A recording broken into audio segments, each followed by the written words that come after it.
if you're listening, about a Kenku, a Tiefling, and a Bugbear having no damn clue what they're doing, then you're listening to Not So Super Dungeon Bros.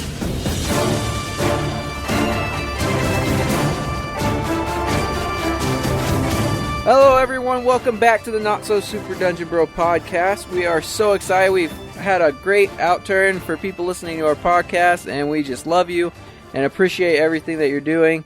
And we hope you continue to enjoy our podcast and the episodes that we produce. This week we have another great episode for you, and we're going to go ahead and roll initiative to see who gets to do the recap. Roll away, boys. I got a 23. I got a 16. I got an 8. So, highest person does the recap, right? That's what it was? Highest initiative? Yeah, pretty sure it's still the lowest. I feel like you said that every time that you've gotten it. And I don't blame you. Oh, man. Oh, alrighty. Well, I guess that's me. So, this last episode, our Dungeon Duds and Daring Adventurers found themselves careening down the side of a cliff, going from switchback to switchback all the way down, trying to outrun and escape their cultist assailants. It was pretty intense. There were... How many different waves of guys did we have to fend off? It was like oh my gosh. 3 or 4 different waves of guys, I think, coming at us from the front, charging up from behind on their horses, and it was pretty great. I think Zeke and Barb did the majority of the damage, and Rooster decided that he was going to try and collect horses for the entirety of the chase and battle. So, yeah, he successfully captured 2 horses, which is awesome. Thanks for the horse, by the way. Yeah, and Zeke kept burning and killing and lots of mean things to the horse. They had it coming. Anyway, after we made it down the hill, I had forgotten about this. The most epic part of the entire freaking adventure was Zane Sornstone charging out of Stone Sorn, sorry.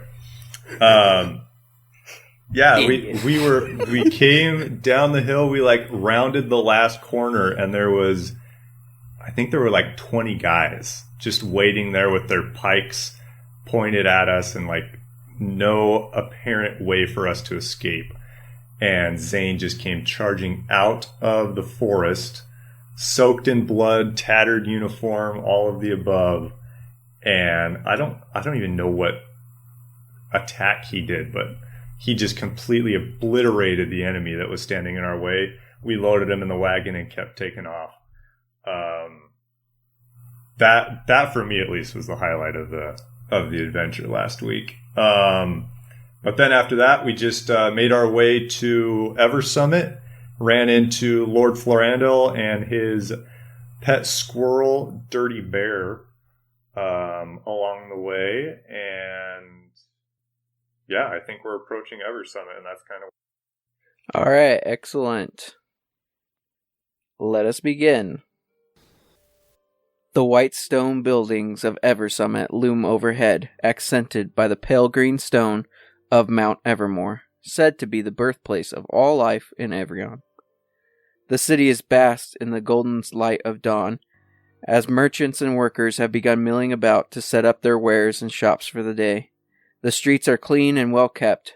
Trees of white bark and pinkish flowering leaves are strewn about the city.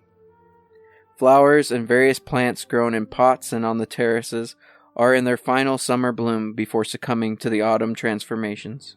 For most travelers, the vibrant rays of golden sunlight and the fine crafted buildings would inspire awe and beauty in their hearts. However, as a wagon rumbles through the city gates, accompanied by a bugbear and Kenku on horseback, there is no joy for the beauty around them as they consider the events of the past weeks. The prisoners subdued in the wagon, and the injuries still plaguing their half-orc companion. Our heroes travel further into the city towards the Mage's College. stopping at the Red Pony Stables, about a block away from their intended destination, where they are met by members of the Mage College. So you guys get to the stable, and these other members of the Mage College come up and begin speaking with Christiana, and they take the marked one out of the back of the wagon and begin leading him off towards the Mage College. And Christiana comes over to you and says, "The Grand Master would like to meet with you. The wagon and the horses are all yours to do with what you will. You might be able to sell them at the stable or to perhaps store them here, whatever you wish to do with them. But count them as extra payment. Your real payment will be at the Mage's College, where the Grand Master will reward you. He just wants to speak with you regarding the events." And she looks over and sees that more members of the Mage College have come and have a stretcher, and they're about to take away Zane on it. Zane's still looking pretty rough from his injuries, and Christiana's just not sure what to do. She's not sure how to heal him any better than what she has done. So they're going to be taken over to the Mage College to see what they can do for him. What would you like to do? I'm going to keep my horse. Okay, if you're going to keep your horse, you're not going to be able to take it into the Mage College, so you need to store it at the stables, or let's tie it up outside. Let's check everything in at this Yeah. and hope it doesn't get So stolen. how much, what kind of bill would that be at the stables? You're going to have to go into the stable and talk to the guy. Okay. I'm walking to the stable. So you turn around and you see the stable, and it's of white stone like the rest of the city, except for the roof is made of wood with these green shingles that kind of complement that pale green of Mount Evermore. And as you go in through the front gate, you see the stables, the different stalls set up all along the outer perimeter. It's basically in the shape of a square with the center area kind of open for people to train horses and things of that sort, with all the stalls on the outside walls where people are storing the horses. And just to the rear of the building is the main building that's there, wherein the stable master would reside. And you go into the stable master and talk to him, I believe? Yes. So you go in, and there's this big, beefy man who looks like he's like too large to ride a horse even. And he's behind the desk. Think of a giant Norwegian man with fine blonde hair, blue eyes, and just crazy big. Dude, you were gonna say the guy who sells stuff in Frozen 1, weren't you? I was going to say that. You are not wrong. Okay. All right, for all of those that have children, you'll know what I'm talking about. All right. Hello. So how much to store my horse to trim its feet, keep him fed for the next few days? How many horses you have? I only have one, but I think we have one. How many? I hold up three So to fingers. store- 3. So 3? Yeah. I believe you have 4. There's 2 attached to the cart. That's what I thought. That was my question. How many was it to our... Anyway. Yeah. So the horses that are attached to the cart, they're actually like draft horses. They're not like riding horses like the 2 others that you have. Yeah. But just so you know. To store horses for the night, one horse would be about... depending on how long you want to keep him here, about 5 copper for a night. And that includes feed and, a nice rub down. If you...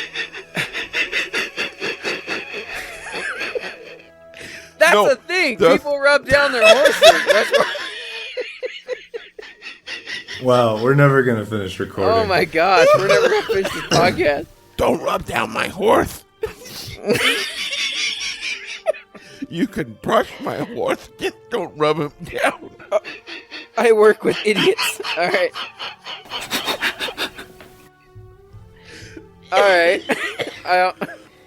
Anyway, if you would like to do longer than that, we do have like a monthly payment of 5 gold pieces for a month.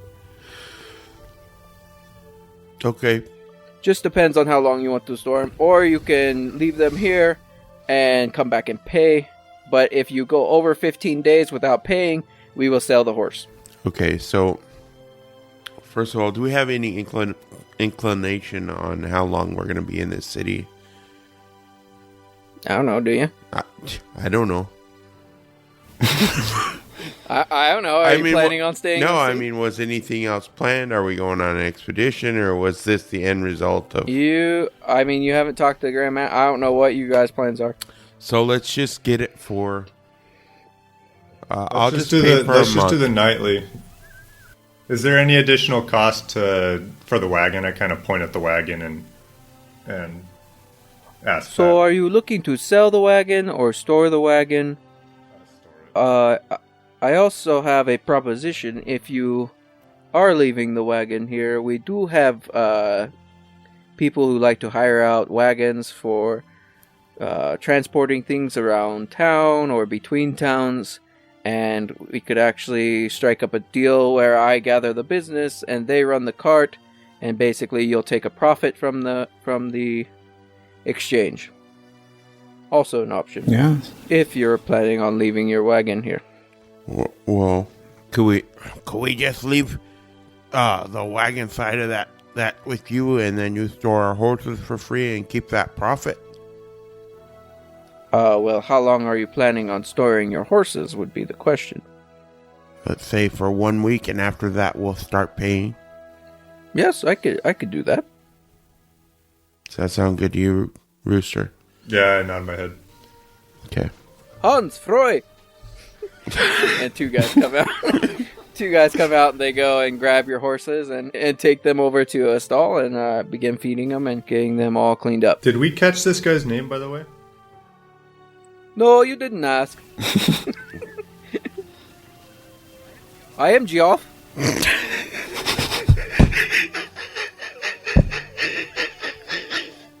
I had these names prepared before this episode. This isn't fair. Let me guess. Your nickname was Whack?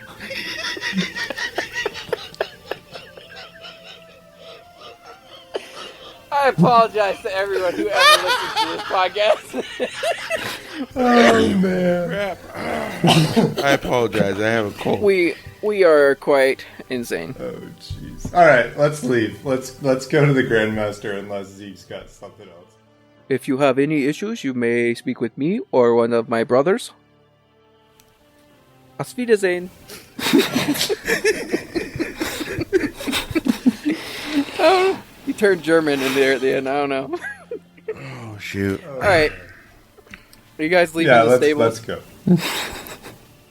All right, you leave the stables and begin wandering down towards the Mage's College. When you arrive at the Mage's College, you find the tallest building in the city. It's easily about 15 stories high, and the stonework is in square or almost like rectangular blocks, and these blocks are mostly of the white stone. However, there are some of these pale green stones that start to go up it and kind of make like a swirling, almost like a candy cane design all the way up the top of the tower, where the top of the tower has a roof that has some of these pale green shingles. But one thing you do notice is that it doesn't seem super wide. It seems like it might be about 15 feet in diameter, and so you can't imagine that a lot of people work in or are at this college. So this is like your classic super tall rickety wizard's tower? It doesn't look super rickety, like it's super solid. It's just not a super wide and tall tower. It's like mostly tall, and like the base is about 15 feet in diameter. Out of curiosity, has Ezekiel ever been here? I mean, you guys found work through the Mage's College, so there's... I don't know if none of you have probably been in the Mage's College.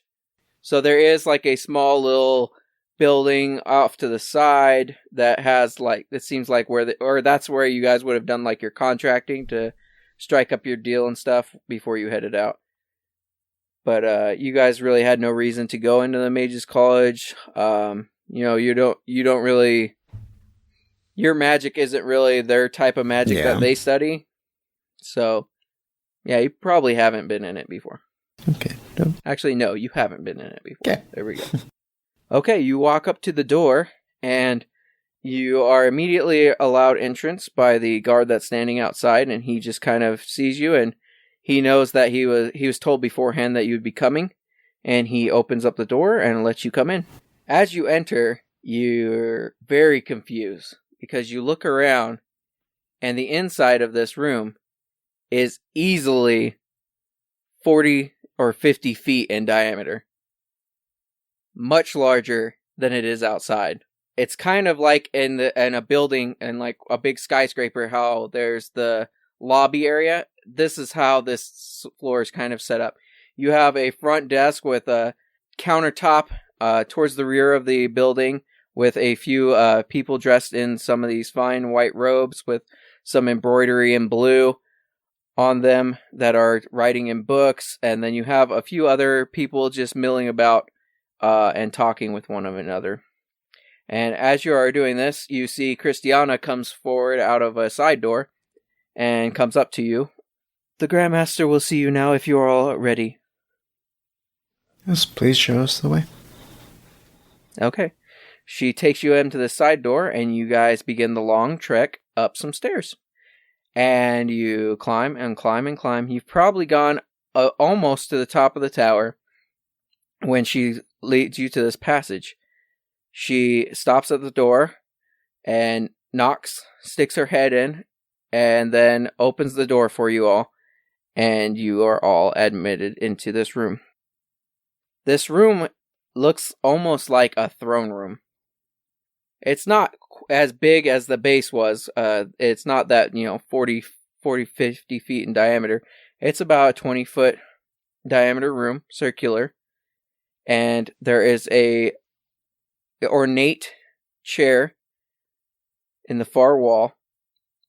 And in it sits a wizened old man in these elegant white robes. And next to him, on his left, you see another man, a little bit younger, probably in his 40s or 50s, as we would look in our 40s and 50s. And he is wearing just jet black robes. They are sitting there, and the Grandmaster stands up as he sees you all. Please come forward. Let's step forward. Yep. I want to look around. As I look around, as we're stepping forward, is there anything else? Are there tapestries on the walls? Are there murals? Yeah, so this room, you notice that it doesn't really have any windows. There's a couple little slats higher up on the walls that are letting in some light, but mostly there's a bunch of braziers that are lit around in the room. There's fine carpets, of green, of this hellish green with swirls of white on it on the floor. There are a couple doors on the left side of this room, and additionally there are just some fine ornate crafted wall panels and things of that sort, as well as some incense burning. And then there's also, you notice a a curtain that's tied shut or tied open on the right side, at halfway through the right side. So additionally, part of that chamber could be closed off with this curtain. Oh, gotcha. But that is about all you see. Okay, cool. But yes, it's just elegant, very beautiful. These tapestries, again, have a lot of color to them. A lot of white and just very vibrant colors mixed in here and there to give it kind of, some flavor. Sweet. I hear you have done a great service for the Mage's College. And I do believe you had some questions regarding what you saw and have done. But first I would like to hear what you have done or experienced and would like to inform me. I'm going to recount a little bit about the obsidian that I touched and just about the overwhelming evil that I felt. Very interesting. It is as we feared then. And then he looks over at the guy in the black robes and they kind of make a little bit eye contact and he looks over at you. I'm sorry, I forget my manners. I am the Grand Master. What names may I call you? I'm Barb. Barb, nice to meet you. Nice to meet you too. I look at him and I like do a little bow with my head, and then I'm just like, and then I bow again more deeply. Ah, yes. Christiana told me about you, fair bird, and I hear you were raised not far from here. I nod eagerly. Watch your shiny things around that one. And I am Ezekiel. Ezekiel. Interesting. It is nice to meet you all. Christiana said that her mission would have been a complete failure had you not provided your assistance. I do believe that, from what you have seen, that you do deserve an explanation. I'm going to tell you a story. Not a story you would have heard growing up. I'm sure you've all heard of the gods. Solinari, Mishakal, Hedekul, etc. And I'm sure you've heard the creation of the world. But what you don't know is that those gods did not create the world. Long before those gods were even a thought, there were the ancient gods. 7 brothers who ruled and created all the planes. These gods were powerful, far more powerful than the gods of today. However, there was one among them who was most powerful. And with that power, he was twisted and became evil, more evil than you could even imagine.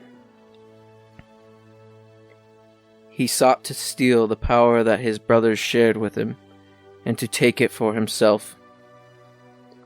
But his brothers saw the evil desire, saw the destruction that would bring to all and to all their works. Therefore, the gods trapped their brother. They created the Carceri Plane. However, they knew that the Carceri Plane was not enough to hold him, and so they created a black obelisk in which they trapped Orothokar. Orothokar is the only name we were given for this god, or any of the gods for that matter. They trapped Orothokar deep within this obsidian mausoleum. This obelisk has several layers to it. 6 to be exact, all created by the 6 brothers. The brothers could not bring themselves to kill their brother Orothokar, and therefore they sought to enslave him. But they knew that Orothokar's power was far greater than theirs, and they feared the day that he might seek revenge. So the ancient gods decided to put all of their powers into items called soul stones, or so the legends proclaim. The soul stones were created. 4 of the brothers controlled the elements: water, fire, earth, and wind. The other brother controlled the goodness, and the youngest brother, sharing an interest as Orothokar, possessed the power of evil. However, his evil was balanced, and he did not share the views that Orothokar brought, seeking the power over all.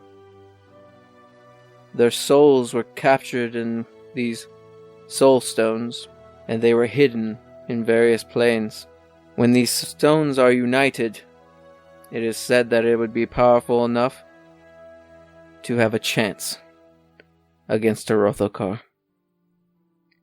The expedition that you were a part of was to find this obelisk and to prevent others from ever finding it. We believed that we were the only ones to have discovered its location, but it appears Orothakar's followers, the Marked Ones, have been called to it. Shortly after you arrived, we received word from members of your camp that was destroyed. Only a few were able to escape, but apparently they were only attacked by the vanguard of the Marked One's army. The additional forces arrived a few days later. There is no way we're going to be able to get to the obelisk now.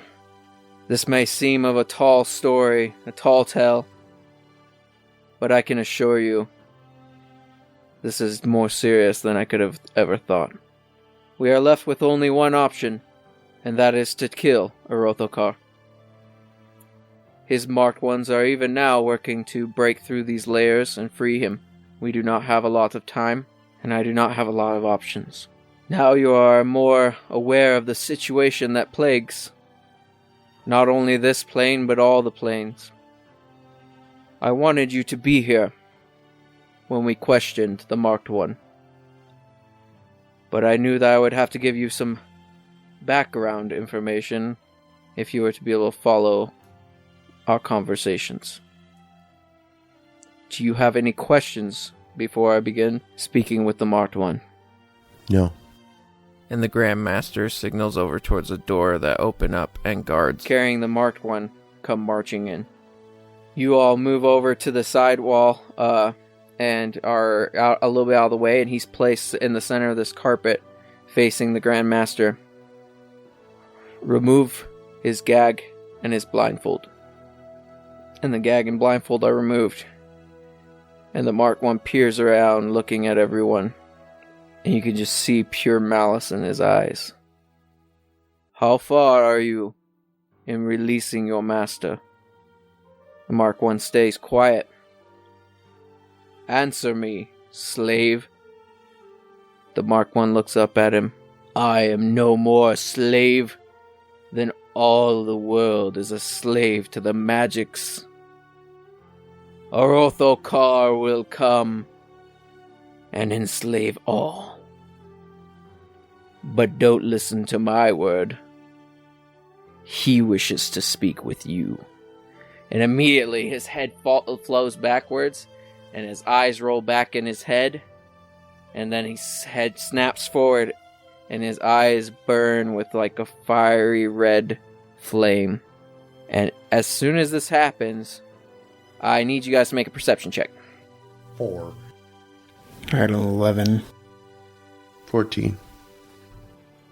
So Barb and Zeke, you guys noticed that right when his head flipped backwards, you saw the Grandmaster's hand kind of gesture over at you, and his lips moving. And you see like almost like a shimmering wall form in front of you. Not the wall that is solid, or it's translucent. You can see through it, but you can see the shimmering field of it. As soon as the head of this Marked One snaps forward and these eyes burn around, he looks over towards you. You do well to hide your friends from me. But it doesn't matter. I will kill them as I will kill you for denying me what is mine. Grandmaster. And you could feel this evil begin to spread within the room. And the Grandmaster steps forward. You will not be released, and we will not bow down to your reign. And he signals to the guards, and the guards step forward with their swords. And he looks over at the guard. The Marked One looks over at the guards, and with his fiery aura says, You shall all be damned. I will kill them, as I will kill you, for denying me what is mine. Grandmaster. And and I will rise over your grave. And the soldiers swing forward and slay this Mark I to the ground. As soon as he falls to the earth, you feel the breath flow back into you. You didn't realize that you had been holding your breath as this tightness in your chest from this evil presence had fallen upon you. And in the room is just silence. The black-robed man steps forward. Well, I believe that it is time for my master's turn. Your plans have failed, Grand Master.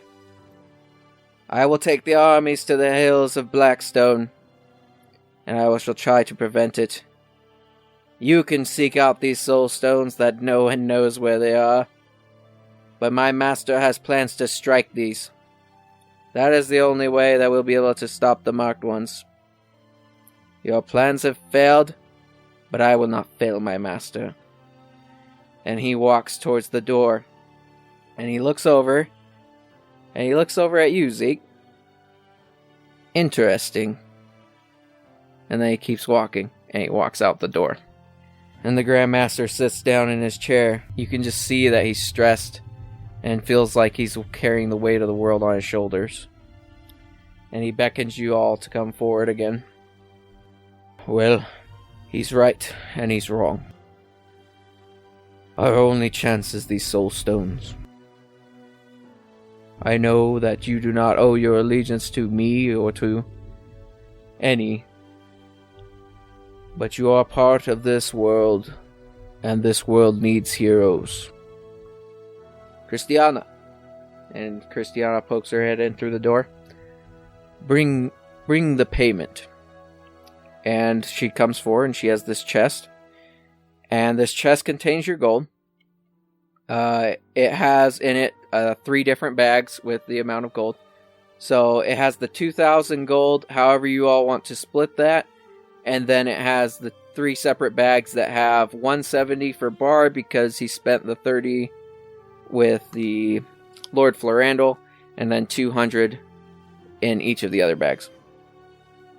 There is your payment. I will honor our agreement and the agreement that Christiana has made. But I do ask that you help us. Help us to undo this evil that is spreading. So as soon as he finishes his speech, you notice that another man walks in.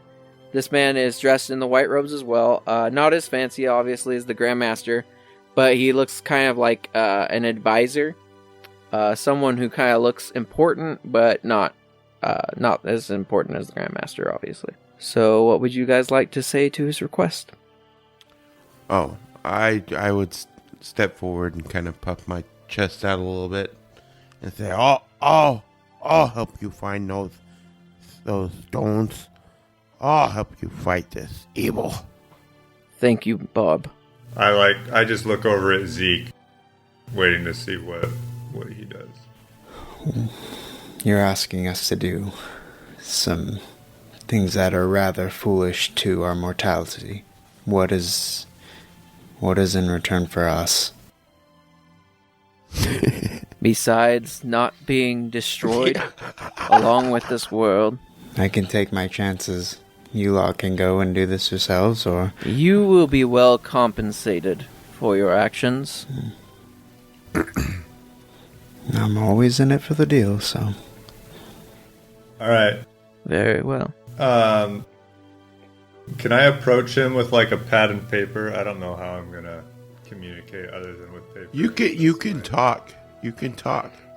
You just mimic other people's voices. You don't have to do it. It's just an understanding. Alright. I raise my hand.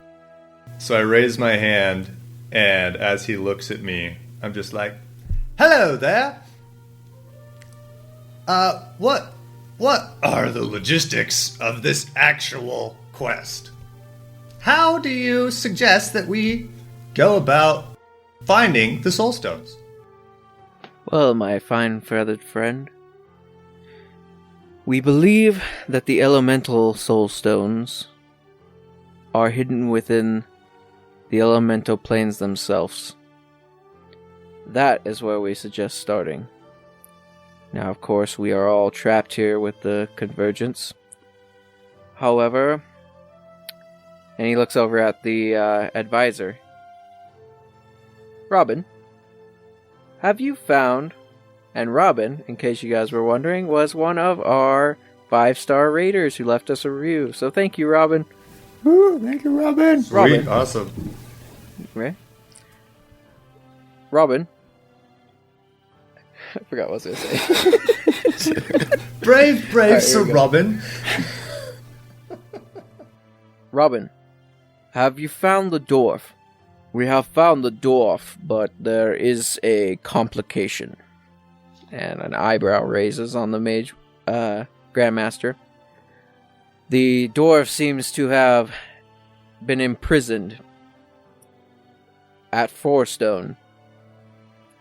The purists have placed him in prison for being Carcerian and not revealing that before entering the city.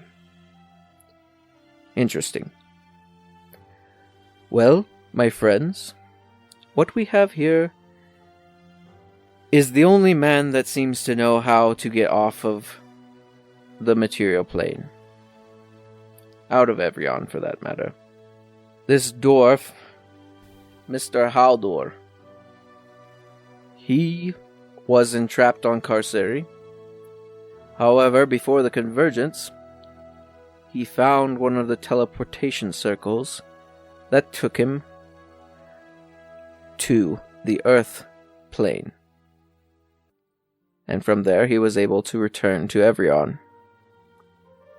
We're going to need him to lead you to the Earth plane, to this teleportation circle. And then while you're on the Earth plane, you need to find the Earth Stone. That is the only plan that I have, since my first plan has failed. So, you're telling me that we have to collect 6 stones and we only have a plan to get one of them? Well, unfortunately, with the convergence, as you know, planar travel is near impossible.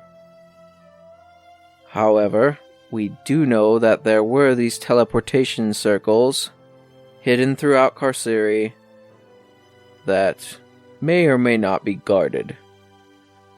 However, we are seeking those circles out, and the only person that seems to know where one is this dwarf who seems to be getting in trouble all over again. Well, is it possible that we might find a different mode of transportation, interplanarly, if you will, once we reach the Earth plane? Unfortunately, you will only be able to return to the material plane. Let me explain to you planar travel. So at the center of everything is the material plane, Evrion, if you'd like to call it. And think of it this way. You have Evrion at the center, and from Evrion are spokes that go out to these various planes in a circle. However, none of the outer planes intersect. When planar travel is possible, it was because they would travel through the material plane to other planes. However, with Carceri merging with the material plane, that center point has become locked, preventing people from leaving.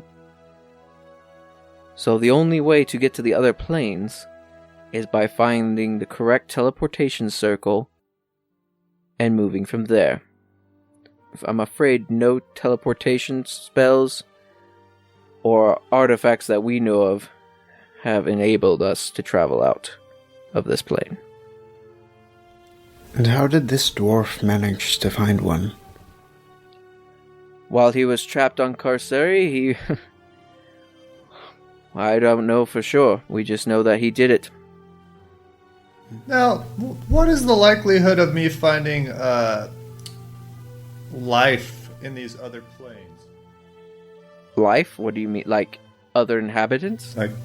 Correct. 100% likely. So there may be recipes that nobody has access to on the material plane in these other planes. Is that an accurate assumption? He's looking at you like super confused, like, what does this have to do with anything? Because he doesn't know that you're in the culinary guild, so he's just like, yes. I believe they would have recipes. I don't see how this Okay, matters. I'm in. Oh, well, whatever works, I guess. In addition to you taking this task, I am going to introduce you to the Order of the Rose. This is a secret order that we have established for carrying out missions in order to solve this issue. There are 4 ranks within the Order of the Rose: the Bronze, Silver, Gold, and the Platinum Rose of the Grandmaster. I am going to state you at the level of Silver Rose. And at that, the advisor looks over. He's like, these men are not qualified for a Silver Rose. They must take the tests. They must pass the trials to be able to get this. And Grandmaster looks over and he's like, I need them to have Silver Roses so that they might be able to seek out Bronze Roses throughout their travel that will be able to aid them. But I'm afraid the Bronze Roses will not like it if you do not pass some sort of trial. Would you be willing to take the trial of Silver Rose? I assure you that no harm will come to you, and that you will walk out of here the same as you have walked in. Alright, that makes me question it even more now. Oh man, I raised my hand again and I'm just like, what does this trial entail? The trial is different for every person. However, if you go in as a group, you will share the same reality. I already said I'd do it. So. Well, there doesn't seem any point in waiting. Okay. And he nods to his advisor. His advisor walks out and starts down the stairs. Christiana steps forward, comes in, and she looks at the Grandmaster. The Grandmaster says, would you escort these to the trial room? She goes, yes, Grandmaster. And she begins leading you down. You guys head back down the stairs, not quite all the way to the bottom, where you turn into this outer room. And as you enter this outer room, you see a young woman seated behind a desk, a nice elaborate wooden desk, and she's seated right next to a door. And Christiana informs her that you are here to take the trials, and she asks you to sit on the bench and wait until it is ready. And then she goes into the door. And she comes back out. Master Sidiphus will see you. He will be running your trial for Silver Rose. If you go through this door all the way down the end of the hall, and on the left, you will be able to enter the room that he is in. There he will begin your trial. And she goes and sits back behind the door, or back in her seat. All right. Okay. Yeah. Start walking down the hall. Alright, you go through this door and start walking. As soon as you are all through this door, the door slowly closes, and you guys begin walking down the hallway. As you're walking down the hallway, you get about halfway down there, and you see that there's a hallway that branches off on your right, and I need you all to make perception checks. I got a net 20. I got 4. I got 11. Okay, Rooster, you hear down this hall, you hear screaming, someone like a younger boy screaming for help, and just screaming, but it's so faint, you know that he's a ways down there, but he's just screaming for someone to help him. Is this the hallway we're supposed to go down? She told you to go down this hallway, go all the way down to the end of the hall, and turn left. This is a hallway that you guys are passing that is on your right, about halfway down. I just clutch my staff harder and I grab Barb and I just hold my hand up to my ear. Can you hear that? Okay, you do this, and Barb, as you listen very carefully, you begin to hear it as well. You begin to hear this little boy crying for help. Do I, notice? And you notice that they are doing this, and sure, you can start hearing it as well, if you start listening into it. Okay. I'm, creeped out, and I've motioned that we should just continue moving to the hallway up and to the left. And I cast Mage Armor, and I kind of nod my head to keep going. Yeah, I agree. Okay, you keep going down the hall. You get to the end of the hall, and you turn left, and it's a dead end. I'm gonna walk to the wall and see if it's solid or if it's maybe some kind of an illusion. Okay, you go and press on it. It's a solid wall. I turn around and start sprinting back to where that boy is crying. Okay, you run back and start sprinting towards this boy. You sprint ahead. You run down this hall. I need you to roll a dexterity saving throw. As you're running, you feel the tug of a string, and a trap snaps. 21.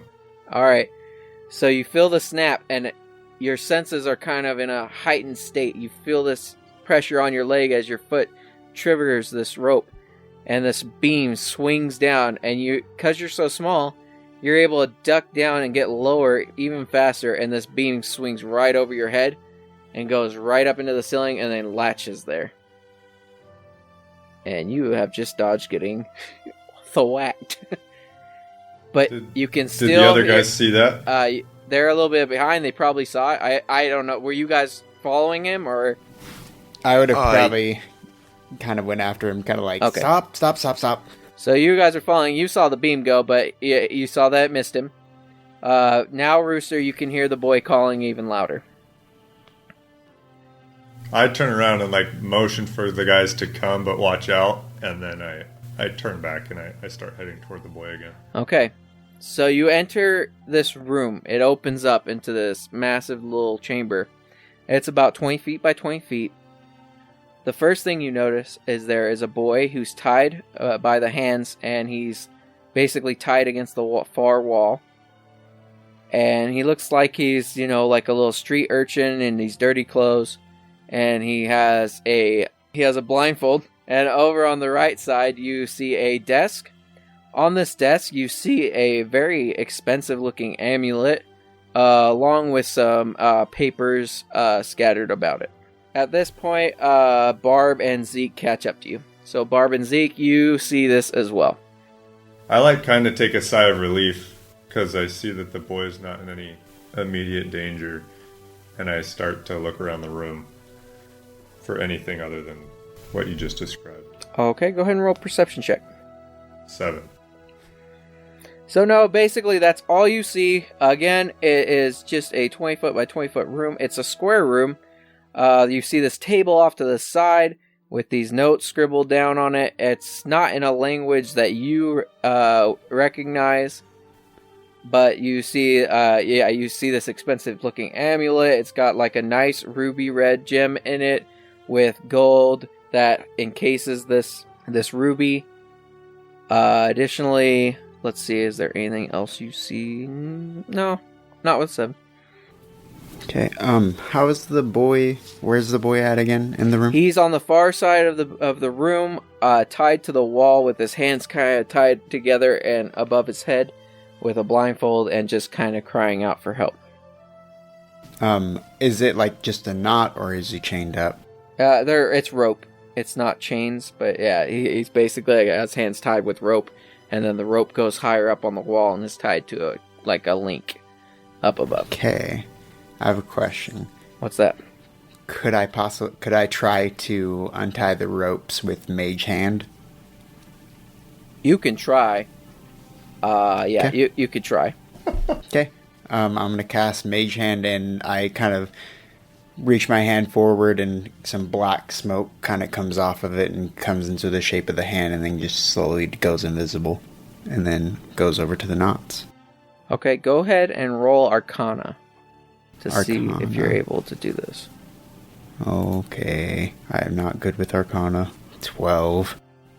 So you start trying to pull at these knots, but you can't. They're super tight, and the boy feels the pulling on the rope, and he goes, "No, leave me alone." I let go and I grab Barb and I point to the boy and I'm like, gesture for him to go like talk to him. Okay, I go over and Are you guys gonna look around the room? Because I think only Roosters looked around, right? yeah, I'll yeah. start talking to him, and while Rooster, I guess, can do some more investigating. I start looking, and I got an 11. Okay. Go ahead and roll investigation, Zeke, and then what are you doing? Okay. What are you gonna do while Barb is doing this? Rooster. I'm just gonna kind of stand there with Barb and listen to how this plays out. Okay. Yeah. Zeke, what'd you get? 21. 21? Okay, thoroughly searching the room, you also see there's a chest in the corner, and that's about it, as you see. The stone in here is grayish, very dark and dank in this little chamber, but yeah, that's about all you see. Just real quick to Barb and Rooster, I just real quick say, I wouldn't mess with any of the valuables in here. They said this was a test, so let's keep to the things that are most important. This coming from the evil one, Exactly on the right. dark side. Oh no, I'm just saying it's a test, so I wouldn't mess with any valuables or anything, because it's probably not real anyways, and it's probably a trap. It's a trap. A trap. All right, Barb, get on with your interrogation. Huh? Interrogation. I'm not interrogating. Oh my gosh. It's okay, little guy. What's going on? I don't know. They trapped me in here. Who are you? My name is Barb. I'm a bugbear, and I'm here to help you. Oh, okay. I'm gonna take off your blindfold now so you can see me. Just know I'm big, hairless bugbear, and it might look scary, but I'm not scary. What's a bugbear? It's... Never mind. Somebody else take care of this dumbass kid. I look over to Rooster, and, well, I think he'd be less scared of you. Yeah, And I giant kind of bird. point to my horns. That's true, dude. We are such a misfit group. Yeah, I just kidding. I wouldn't have said that to him. Anyway, and I go, let me show you. And then I lift off his blindfold. Oh, you are crazy looking. Yeah. You look like my dog, but much bigger. You must have a good-looking dog. I knew that was coming. Oh, man. Yeah, he's a good boy. Oh my gosh. I'm a good boy, too. Unless you piss me off, then I'm not very nice. I like tug on him and I'm like, bring it down, bring it down.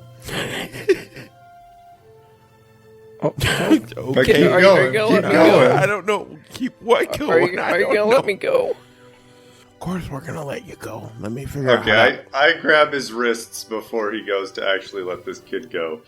And I'm like, I just look over at the kid. I'm just like, what's your name? Tim, Why are you here, Tim? 'cause I'm tiny. I'm just kidding. Where are your crutches? No, he goes, I don't know. I don't remember how I got here. Who brought you here? You said that you were brought here. I said I don't know. I don't remember how I got here. What do you remember? Waking up here. Where are you from? I'm from Eversummit. Your family? What's your parents' names? Tom and Sue. He seems to be real. And I just kind of turn back to watching the hallway. I don't like this. This is freaking me out, man. This is all freaking me out. Okay. Bert's having a meltdown in the corner.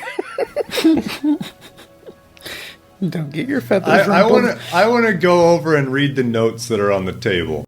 Okay, you go over, and you can't read it, because it's not in a language you understand. Dang. Seeing this, I'm going to go investigate as well. All right, I cut him down. Alright, you come down. I grab my staff ready for a fight. And he falls forward. He falls down the ground. And then you hear, ho, ho, ho, ho. And all of a sudden he starts to expand. And he gets bigger and bigger and bigger until he turns into a half ogre. Roll for initiative. Dag Piss. Barb. You wanted me to talk to him. I stopped you from cutting him down. Oh, dear. We gotta think more. I got a 15. I got a 6. 18. This ogre stretches up, just foaming from his mouth, and he just looks at you and has this intent in his eyes of just murdering all of you. And he pulls this battle axe that somehow formed on the back of his back. Zeke, you will be up first. Okay. I'm in kind of over to the side. I don't have anybody directly in front of me besides him, do I? I'm just trying to envision the room. Well, you went back over towards the desk with Rooster to investigate, didn't you? Yes. So you have Barb in front of you. And then the ogre behind him. Just burn him. He got us in this situation. Oh my gosh. Burn her! I am going to cast Eldritch Blast and just get a pop shot on him. I rolled a 13. 13 hits. Okay, and it is a 12 for damage. 12 damage. Yep. Oh, okay. And then, how close am I to this thing? So if you are over by the desk area, you are about 15 feet away. And Barb's right up next to him. Yep. Okay. Yeah, Barb's engaged with him, technically. Okay. And as a bonus action, can I, really quick look at the letters to see if I can understand anything on them? Yeah, you look over at them. They're not in a language you understand. Okay. Okay, that'll be Barb's turn. I'd pull out my great sword and kind of shimmer it in front of him, let it catch the light in the right ways, just so he sees its beauty, and say, "That's a cute axe. You want to see a man's sword?" And then I try to hit him with it. Okay, roll your attack. I'm so worried about this. 24. Yep, that hits. Barb coming in with the Oh, heat. I forgot to say, I'm in a rage. Okay, you went into a rage before you swing. Okay. Yeah. I got 12 slashing. Okay. Alright, that brings us to the ogre. And the ogre roars into your face, and he's going to swing at you two-handed with this battle axe.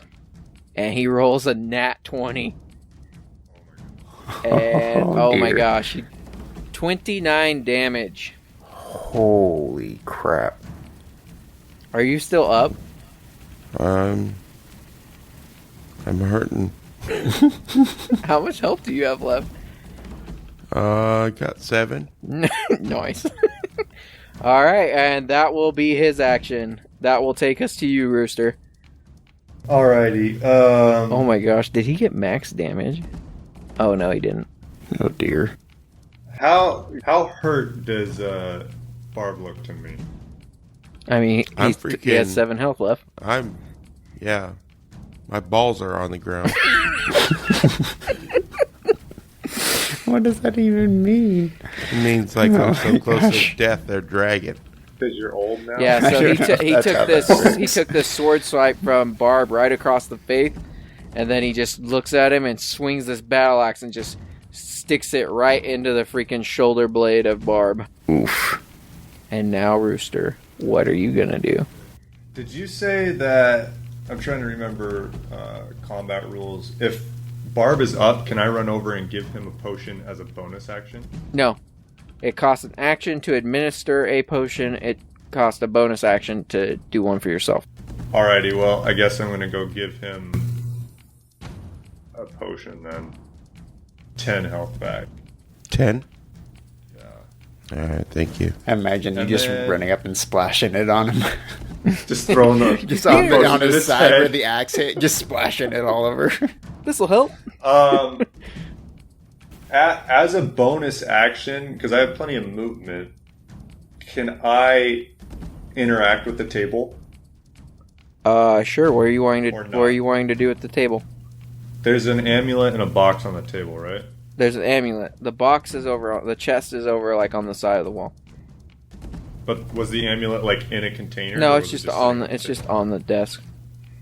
Okay, I want to bring the papers over close to the amulet and see if they change or become legible in any way without touching the amulet. So you're At this just point. holding the papers over the amulet. So I'm just bringing them closer, kind of like holding them as close to the amulet as I can without actually touching it. Okay, you bring the papers over it, and nothing happens. There's still a language you don't understand. All right, that'll bring us back to the top. Zeke, it is your turn. Okay. Seeing this, I am gonna rush over to the chest and open it up.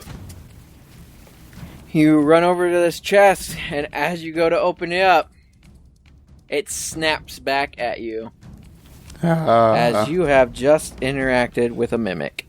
No.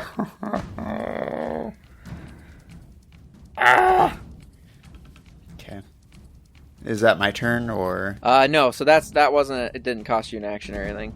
Okay, the moment it snaps at me, This is a smaller mimic, though. It's not like a large chest. It's just a tiny Yeah. chest. Just so you know. okay. Just so you're not super worried. But you should be worried because you just introduced a new guy. Yeah. And for any listeners who might not be familiar with D&D and stuff, a mimic is something that looks like an everyday item, but it's really just like a gaping maw with teeth that wants to eat you. So the chest opened up and is now trying to eat Ezekiel. It's a good time. Playing Hungry Hungry Hippo with a chest in the corner. Yeah, like I said, it's a good time. Okay, so this thing starts biting at me, so I just reactively just reach my hands forward and flames come blazing out of my hands at this thing. Are you casting Burning Hands on it? You bet your biscuits. Okay. Okay, I am casting. Needs to make a dexterity of 14 saving throw. It got a 5. Yes. Okay, and the flames go racing out at it for 11 damage. And as a bonus, or no, that probably was my bonus action going and looking at it. Never mind. That is your turn. That will take us to you, Barb. I'm scared to death of this dude. Oh, man. So, I grab my javelin because I want to be far away from this guy. If you move away from him, he will get an opportunity attack against you. Can you use like a disengage action? You could use disengage, but then you won't be able to get to attack because it costs a full action to disengage. I believe in you, Barb. Kick his ass. Alright, I'm just going to use my javelin and just try to kill him with it. You know your sword does more damage than your javelin. Not this time. Barely. Not with that hit.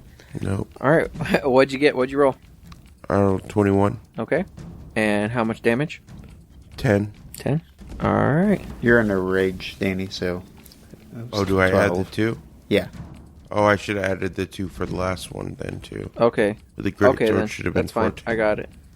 Alright. Alright. The ogre looks like you, like, reach up and stab him in the top right shoulder, and he just... Oh, it penetrates super deep. But he's still alive. He's just super pissed off about it. He looks like he's gonna kill you.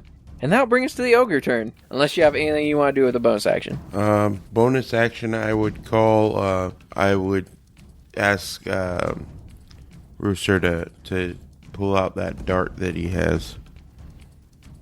Because I'm thinking it'll be easier to kill this dude if he's asleep. Fair enough. Alright, so you call out to Rooster saying, get the poison dart. Yeah, exactly. Alright. That will bring us to the ogre, who is going to attack you. He's going to keep swinging at Barb with his two-handed axe. But he only rolls a 7, so he misses. Oh, that's good. As you have this javelin stuck in his right shoulder, it causes his swing to be off a little bit, and he just dislodges the javelin from his shoulder. Alright, that will bring us to the Mimic, who is going to attack Zeke with a bite. Does a 10 hit? It does not. It doesn't. He bites at you, but he's still recovering from the flames. That'll take us to you, Rooster. Okay. This dart that I have, does it have to be shot out of a blowgun, or can I throw it like my other darts? I mean, you could throw it, but it'll be very difficult to throw it. You need to stab him. Or you can run up and Even stab. though I'm... So it's not the same as my throwing darts, then, is what you're saying? No. In terms of an attack? No. Okay. No. Alrighty, yeah, I'm gonna... Is there any way that I can kind of like try and sneak up behind this ogre and stab it in the leg or something like that? You can... No. Is there room to do that? No. There's not room to do that? I mean, Okay. he'll see you coming.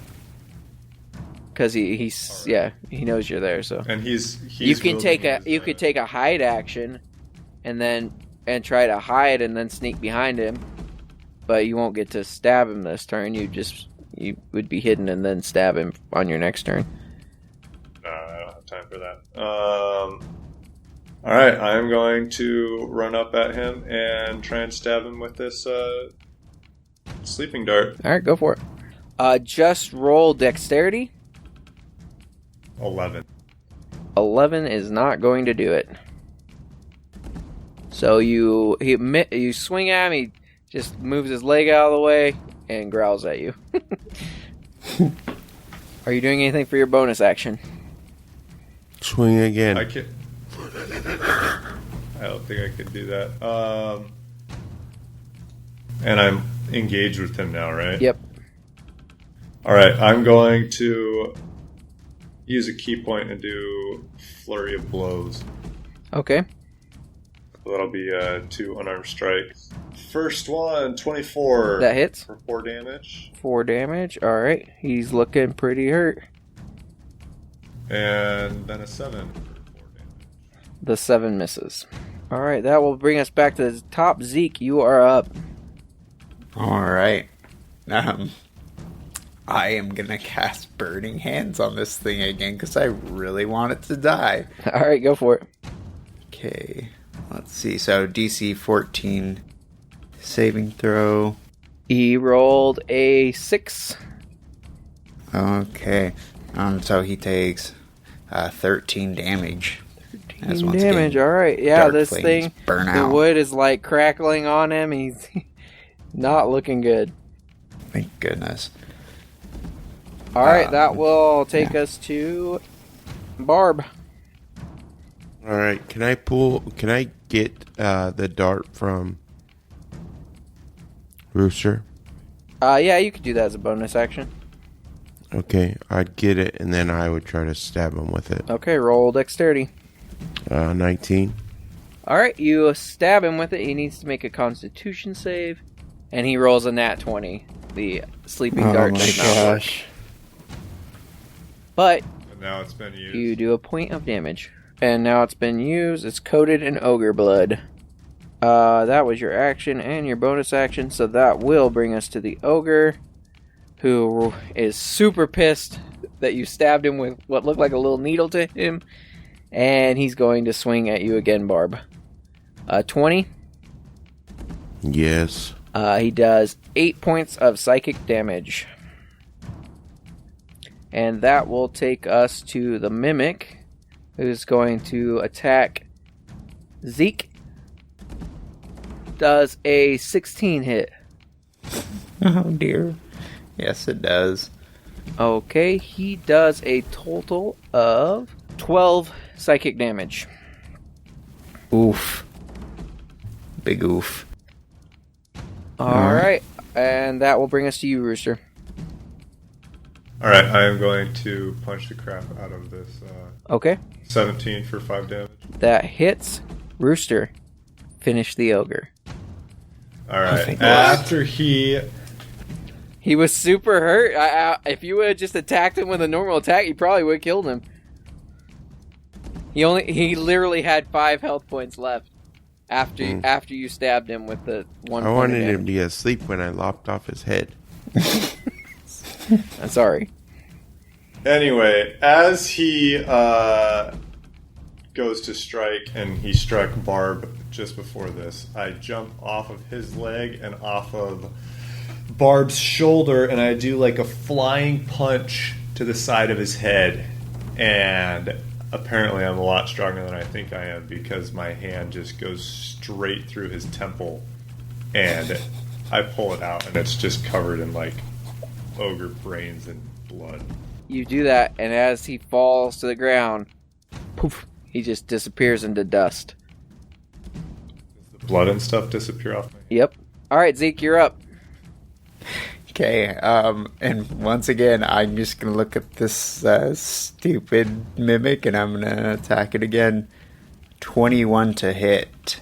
21 hits. And it's 10 damage. Finish the box. Okay, I just look at it, and a ton of black crackling smoke comes into my hand. I just say, "Enough, damn it!" and just reach my hand for it and just blast a hole through the center of it. And you blast the hole through the center, and like the ogre, poof, turns to dust.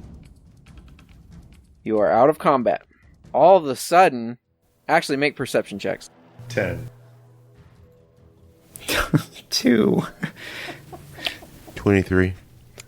Barb looks up, and the roof is beginning to lower slowly down. Alright, I run over to the table. There's not a door in here, right? Except for the one that we came through? Yep. So the door is closed behind you, and the roof is coming down. But yes, that is... Alright, I go back to the table, and I grab the amulet. You pick up the amulet, and I need you to make a dexterity saving throw. Oh, dear. 17. So the floor opens up. The square floor opens up beneath you. Just you. And you feel like you're going to be able to grab the edge, but as you reach for the edge, the hole gets bigger, and you miss the edge. And you go sliding down. And then the hole swallows back over you. I'll get to you in a second. The ceiling... I still have the amulet in my hand? Yes, the amulet's still in your hand. The ceiling is continuing to come down with Zeke and Barb. That looks like it might be our only way out of here. Because I look out into the hall behind us. Is the roof coming down there as well? You can't. The door's closed. Yeah. Oh, okay. Oh, yeah. Okay. I'm gonna go touch the amulet and kind of like stand away from took where the He took the amulet. Amulet's Oh gone. shoot! Oh dear. Alright, I would grab the table and stand it on in and see if that stopped the roof from closing. That's a good idea. So the table is kind of like bolted to the ground. Oh. But make a perception check when you touch the table. 24. Okay, as you went over and touched the table, you like tried to pull it up, it wouldn't work, and you like pushed down a little bit, and you felt it go down a little bit. And so you lean further on it, and as you lean further and further, it pushes down even further, and the door opens. Okay, then I would get up on top of it. Okay, you're on top of the ceiling is about 10 feet above you now. Okay. So Zeke, I would tell Zeke to start running towards the door. Yeah, I'm going to do it. And then right when he gets through the passageway, I would start running towards the door and hope it... Okay, so he gets out the door. As soon as you step off this, the door slams shut. The ceiling is now... So when you were standing on this table, the table was only about 2 feet off the ground as well. Okay, then I would lay down on my stomach. Okay. And let the ceiling push the button for me, and then I'd... Okay. Out. So you're laying right by the door? Yeah. Okay, you lay down by the door, the ceiling gets lower and lower and lower. And it pushes the table down. The table goes down. The door slides down and opens up. Make a dexterity saving roll. 11. Zeke, you watch and you see Barb crawling for this. And then all of a sudden, boom! The ceiling crushes down. Alright, now let me get to Rooster real quick. Wait, did Barb make it out? No, he didn't make it out. Rooster, you come flying down this like slick black tunnel, and all of a sudden you see daylight up ahead, and you come flying out. You fall and hit the wall and roll around on the ground. You take 5 points of psychic damage, and you're in this alleyway, just a random alleyway in the middle of what looks like Eversummit. And you have this amulet in your hand, and you see that there's like some beggars up ahead of you, but you're just in this narrow path out, like a little alleyway. As soon as I gain my bearings, I hide the amulet within the sleeve of my robe. Okay. But so there's beggars, and I'm in an alleyway. So you see like 2 people. You see as you are you walk forward. The only way out seems to be where these beggars are. Okay, yeah, I'm gonna cautiously proceed forward. So you walk by these beggars, and this beggar's like, "Please, sir, do you have any coin?" How are these beggars situated? Are they both across from each other? One's a little bit further down. You're just passing the first one. Okay, I pass the first one. You ignore him? So I don't ignore him, but I walk past him and then toss him a copper. Thank you, sir. Okay, you pass him, you get to the second one. Sir, I need to feed my family. Do you have anything more than a copper? Give him 2 copper after I pass him. You're a cheap ass. Dude, I just saw a baby kid turn into a half ogre, alright? I'm tripping over here. It's your fault. You had me talk to him. And I'm kind of moving down the alley further while trying to keep an eye on these guys at the same time. Just moving super methodically. So you get to the end of the hallway and poof, you disappear. Let's go back to Zeke. Zeke, you are out in that hallway. Oh dear. I just turn around and I'm gonna start walking down the hallway to see if it's still a dead end on the left. Okay. So you're walking down, you get to the T section, then you turn right and go down there, and you're going to go down to where you were supposed to turn left. Mm-hmm. So you go down there, it's still just a blank wall. Oh hell. I'm gonna go back then and start investigating and seeing if I can find any way. So the door that you guys first entered is still at the end of the hallway. Okay. I'll go open that door then. I'm going to check it out first and make sure it's not a freaking mimic. Alright, it's not a mimic. You reach your hand out and pull open the door, and as you pull on it, your hand starts to float away. It just turns to this smoke, and then all of a sudden, poof, you're gone. As soon as that happens, whoom, you guys are all in one room. And you're in this small, it's about 5 foot by 5 foot room. Barb's still there. Barb's fine. Barb's kind of what just happened? Because he just remembered him getting smashed. Rooster doesn't know what's going on because he was out in the streets just a second ago. And you, Zeke, were just reaching for a door handle. The door swings open, and the lady that led you into that same looking door says, "The Grandmaster will see you now." Shit. I grabbed my quarterstaff. By the way, the amulet is no longer in your sleeve. Okay, I grab my quarterstaff with 2 hands. Okay. And I proceed very cautiously, watching this lady the entire time. Okay. She goes and sits back on the seat. Yeah, I want to see if, like, I notice any flaws and if it's, like, an illusion at all. Okay. What should I roll? Go ahead and roll Arcana. You should pull a top out of your pack and twist it and see if it stops. Oh my gosh, a 17.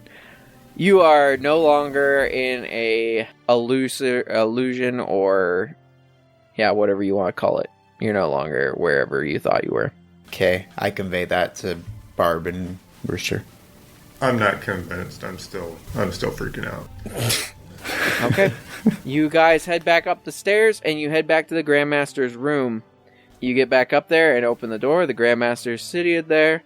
Well, you didn't quite handle the trials as I had expected, but you mostly passed. And the advisor's like you could just tell he's pissed off about it. And the Grandmaster walks over to you, and he places a pin in each of your hand. And it's a little silver rose that can be pinned on the inside of your cloak. And he tells you that if you are ever looking for help, you can seek out the bronze roses, or any rose for that matter, and try to get help from them. The bronze roses will respect your authority and try to help you as best they can. He tells you that he has further information about the dwarf Haldor.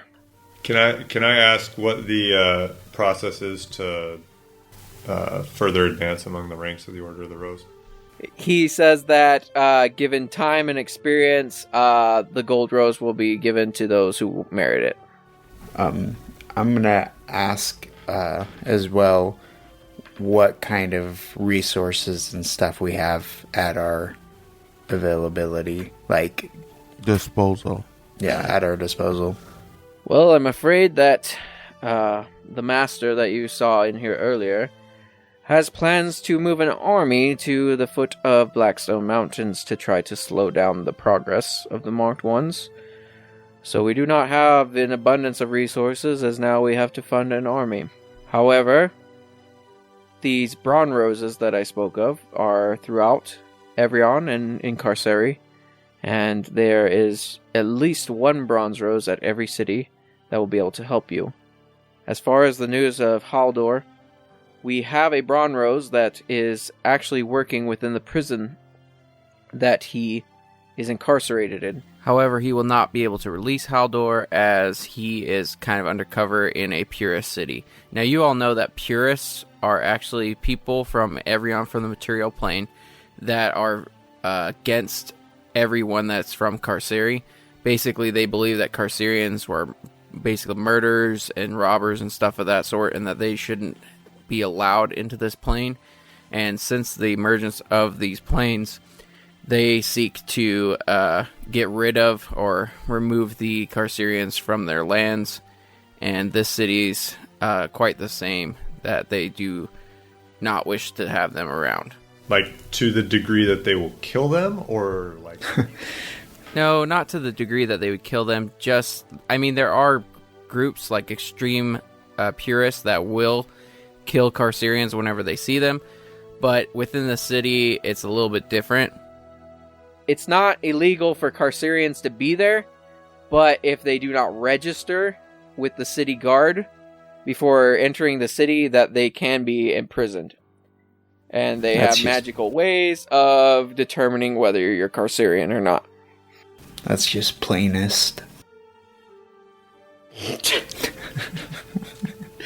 Like I was saying, this bronze rose will be able to help you gather information about the prison. I asked the Grandmaster how we will find and recognize and locate the bronze roses in each city. He tells you that there is a greeting, and the greeting is, "Fine day for roses." But the guy at the prison, his name's John. Oh my goodness. So that's their kind of like... Yeah. So if phrase, you ever don't know if there's someone is a bronze rose, for instance, usually we will, if you're going somewhere, we'll let you know who the contact is. But if you're ever unsure, you think someone might be a bronze rose, you can give that line, and if they are, they will respond in turn, and then you will know. Find Dave for roses. Yep. Dave? Oh my gosh. Not find Dave for roses. Find Dave. He's got lots of roses. Yeah. Oh my gosh. Oh. And with that, the Grandmaster dismisses you. Thank goodness. Big on, fools. Big on you, peasants. Big on. No, do you have any more questions for the Grandmaster before you leave? No. I just got dismissed. All right. I do want to, either from him or just one of the other people, find out if they have anyone who can work on, like, magical items. Yes, I'm sure you can find someone within the city. We have a few enchanters in the smithing districts, as well as those that can work on armor or items they may have. This is a very large city, so... Anyone you would recommend for... I would recommend... tailoring a cloak? A magical cloak? I would recommend Smashly. Smashly. Oh, fine then. And this is from the person that rated our 5-star and gave us a review, Smashly 1993. Yes, Smashly does fine work with the enchantments, and she can probably hook you up. Alright. Thank you. Where in the city can I find her? In the smithing district. Perfect. Thank you. And you exit the tower, and that is actually where we'll end for today. Thank you, folks, for listening to our podcast today. We're really excited about all the viewers who are enjoying listening and leaving comments and feedback, and we just really enjoy the show as much as we do. Yep, we love you. We appreciate you. You're awesome. Mm-hmm. Yep. Yeah, thanks, guys. Absolutely. It's a lot of fun to do.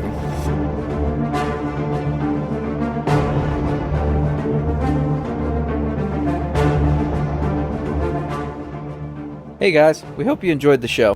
And if you did, leave us a 5-star review on iTunes or wherever you listen to your podcast. We'd also love to hear some of your feedback and comments, and we got a few ways for you to do that. For example, jump right into Twitter and go ahead and follow us. Our handle is @NSSDBros, or hit us up with our hashtag NSSDBros. And if you need another way to get in touch with us, check out our website at NSSDBros.com. And be sure to follow and subscribe to see what other trouble our dungeon duds get into on the next Not So Super Dungeon Bros. Dude, you guys are all dumb.